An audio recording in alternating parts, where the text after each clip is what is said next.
and welcome to Guides.Global. Today we're going to be doing an introductory video to the topic of investing in international property. Now we also have a much longer seminar on this subject and a written guide, both of which you can find in the info box below and on www.guides.global. With me today I have John Howell, who is the editor and founder of Guides.Global. Hello. Hello. He is also a retired lawyer with 30 years law experience, a lot of which was in international property, I believe. Rather more, I fear to say. Oh, really? Okay, as you are the lawyer in the situation, John, I would ask you to do a short disclaimer before we actually start this video. Okay. Well, as always, these videos cannot take into account your personal circumstances. They are only a general guide. For your own particular case, you will need to take advice from your own lawyer or other advisor. Fantastic, thank you very much. Now, I suppose the first question we should ask is, why exactly do people want to invest in international property? I think the main reason why people are investing in property these days is to save up for their retirement. The problem, of course, is that the pensions in most countries around the world are inadequate, and the other ways of saving, which they've historically used, stocks and shares, bonds, gold, cash, are all looking very unattractive. Okay, and other advantages to real estate would be, I suppose, it produces income, Yes, more so absolutely. than the alternatives. Yes, I mean, you can put your money in gold and it may go up or down in value, but it isn't going to generate you any cash in the meantime. Yes. So as real estate, you'll get anywhere between 3, 8, 9% yield on the year. Okay. And that looks quite attractive in today's market. And that is, of course, on top of any capital growth you might be lucky enough to get. Exactly so. Okay, brilliant. Cool.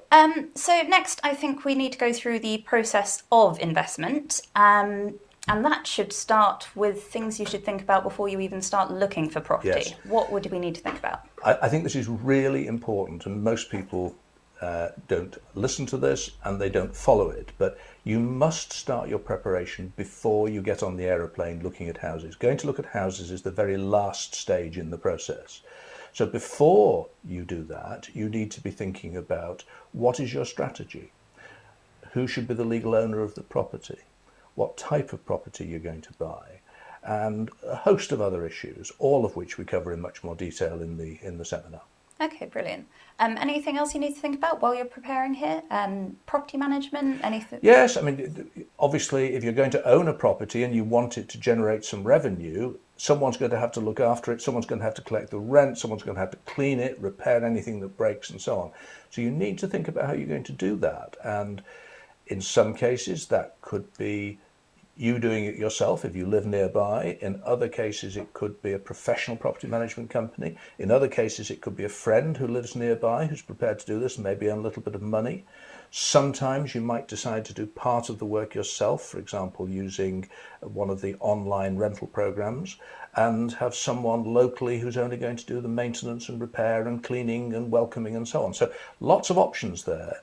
And property management is an expensive facility, time-consuming and expensive. Therefore, getting the plan right there can save you a lot of money, which in turn means you make more profit. Okay, great.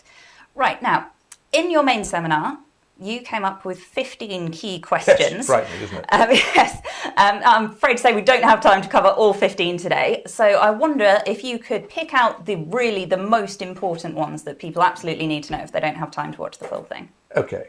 Well, I think some of the most important ones are, first of all, deciding on what your strategy is, not just drifting into property investment or indeed into investing in any particular country or particular type of property without thinking it through. You need to think very carefully about your attitude to risk and reward. How much risk are you prepared to take and how much reward is it likely to generate? And clients do misunderstand this. They usually assume that more risk means they'll get more reward and less risk means they'll get very little reward, and that's just not true. There are many types of property investment that generate rewards way beyond what you have any right to expect, bearing in mind their low risk profile. You need to be thinking about Are you going to use the property yourself? And if so, when are you going to use it? And how important is that to you? And how many compromises are you prepared to make in the type of property you would like to own personally compared to the one that's going to make you the most money? You need to think about the legal process a little bit. Who should be the owner of the property, and so on and so on and so on. Cool. And talking about risk and reward and what you're comfortable with, it's also important to note that you need to make sure that your other half is also Absolutely. on board with all of this. I hate to think about the number of times I've started little matrimonial arguments in my office when it's quite clear that the husband is usually very gung-ho and prepared to go and invest in some outlandish place, and the wife is a lot more cautious. So you need to make sure you're both on the same page here. And really, ultimately, the big question is, are you both comfortable with this investment? Does it sit easily with you? Okay, right, next question then. One of the big ones, where should you be investing? We're talking international property. Obviously, that's quite a broad scope. It is indeed. Okay, there is no one-size-fits-all answer here. It all depends on your circumstances. Mainly, it depends upon the risk profile you want to adopt. There are some places that have very good long-term potential, but maybe a little bit doubtful in the short term. Now, if you are a city trader and you've just received £1 million bonus this year at the age of 28, then you can afford to be pretty aggressive with the way in which you invest that, because there's another £1 million coming next year and another one the year after that. So your choice of investment locations and types of property will be very, very different from the choice of a pensioner who is investing their pension fund, because they need to focus on security and income generation, and that will mean different places, different types of property. Okay, great. It is obviously not a one-size-fits-all thing. It's difficult to give general advice, but are there any general thoughts you have on the matter of where to invest? I think at the moment, because we live in unsettled times, at the moment, people are looking to quality. They're looking to AAA destinations, places like Berlin, London, Paris, Singapore, instead of some of the more aggressive, adventurous emerging markets, because they feel more comfortable there. I think also they are looking to places which are politically stable and which have the chance of being politically stable for some time to come. Probably they are the biggest factors that are influencing people's decisions at the moment, plus, of course, how much reward they're likely to get in the places they've chosen. It's important to find a balance, isn't it, between the risk and the reward here? Yes, absolutely right. You need a place where you say, look, I can generate a sensible level of rental income here in comparison with what I would get from the bank or dividends on shares or whatever. Plus, ideally, a place where you're going to see capital growth, because the unique feature of property investment is that whilst you need to focus on rental income, you also have the bonus of capital growth. And if you view it that way round, rather than betting everything on the thing going up in value, you're likely to do rather better. One more thing I wanted to mention as well, it's important when you're considering a country to invest in to find out whether finance is going to be available. If you decide that you want to borrow to buy the property, and some people do and some people don't, and that's part of your investment strategy, a very important part which we deal with in the seminar. But if you decide you want to borrow, obviously you need to find out, is funding available locally, because you won't be able to borrow internationally to fund a property purchase in another country. Okay. And at what rate? It's no good if the interest rate's 17%. No. So a big decision, and it's part of your initial planning. Okay. Right, now, I do, and I'm sure you do, we work in the same field after all, get a lot of emails in our inbox offering special opportunities for property investment around the world. Yes. What do you think of those? There are special opportunities, but there are many more things being peddled as special opportunities that really don't stand up to much scrutiny. The ones that we see regularly are things like buying distressed property, buying repossessions, buying property at auction, which very often is distressed property. They all do have opportunities associated with them. There have been some startling bargains, but they have complexity associated with them, because if you're going to buy, for example, property at auction, then you're going to have to go and see a whole host of properties upon which you might bid, but which you might not succeed in buying. So you can waste loads of time flying to the United States to check out properties, none of which meet your requirements.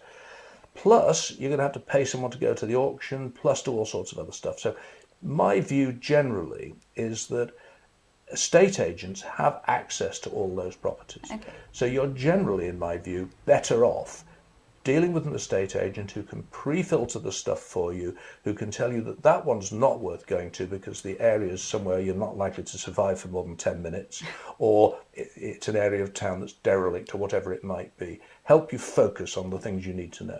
Okay, great. And a lot of these special opportunities offers you get are focused around emerging markets. Now, what's your attitude to those kind of opportunities? Again, there are opportunities in emerging markets. I remember a few years ago we were all getting excited about the so-called BRIC countries, Brazil, Russia, India, China, and there have been great opportunities in those places. But just look at what's happened in Brazil, it doesn't always work. So by and large, emerging markets are more risky destinations than settled markets. They may form a sensible part of a property investment portfolio, but you do have to be aware of that issue. Okay. Right, next of all, we get to the legal steps of actually investing in a property abroad, and of course that will vary massively from Yes. country to country. Yes. And so we'd ask you to have a look at our country-specific guides to property investment, which you can see on www.Guides.Global. But there are some points that remain the same throughout most countries, aren't there? Yeah, the bare bones of it don't change wherever you're buying a property. Does it have good legal title? Has it got a license that permitted it to be constructed? Are there any debts associated with it? Is it in good physical condition? Is what you've been told about it true? And generally have all of the things that require doing locally been attended to. Okay. So next we come to the matter of ownership structure, and that might not seem like the most important thing to focus on, but actually it's a really big deal. Yes, it when is. you're looking at buying a property. Yes. Now there are lots of different ways to own a property, aren't there? You can have it in your own name, your partner's name, your children's name, even under a company's name. But could you explain to us why exactly it's so important to get this right? Well, basically it's important because making the right decision will quite literally make you tens or even hundreds of thousands of pounds, euros, dollars, more money than if you get it wrong. And people, when we say it saves you money, people tend to think, oh, £1,000 here, £2,000 there. We're talking tens of thousands. And the reason it saves you money is because these various ways of owning will have massively different treatment from the point of view of tax and inheritance. And the combination of those things means making the wrong decision is a complete disaster. It can, for example, mean the difference between paying no tax at all on an inheritance to paying 40+% tax, 60% tax on the value of the property by way of inheritance. And it can make the difference between paying no income at all on the income you generate from rentals and paying income tax at 50% on the income you generate from rentals. So it is definitely worth giving some thought to the ownership structure. And the most important thing about this is that it is not obvious. Just because you and your wife are buying a property together does not mean that the best way of ownership is necessarily in the names of you and your wife. It could be more sensible to put it in the name of the children, or just to have it in her name, or just to have it on your name, in your name. Now, we look at that in much more detail in the seminar, but it really, really is important. It's almost more important than anything else you might do, except for the legal checks on the property.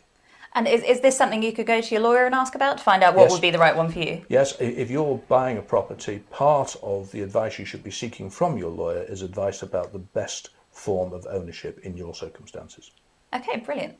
Now, next we need to come to the final section, which is, of course, the dangers of investing in property abroad. And I'm sure you've got a few of those to warn our viewers about. Yes, there are dangers. Some people say, oh, never go wrong investing in property. It can go wrong. And you have to remember that there are lots of crooks and charlatans who are trying to part you from your money. They're telling you of the great potential of some investment in Uzbekistan or Lithuania or wherever it may be, both of which incidentally may be great destinations. But they are doing it because they earn a ton of commission or lots of fees by doing so. So you need to be very cautious about the people who are giving you advice, and you need really to be thinking all the time is, if it sounds too good to be true, it is, or probably is. That's an age-old lesson that we lose at our peril. One of my colleagues a few years ago said to me that he had a theory about this.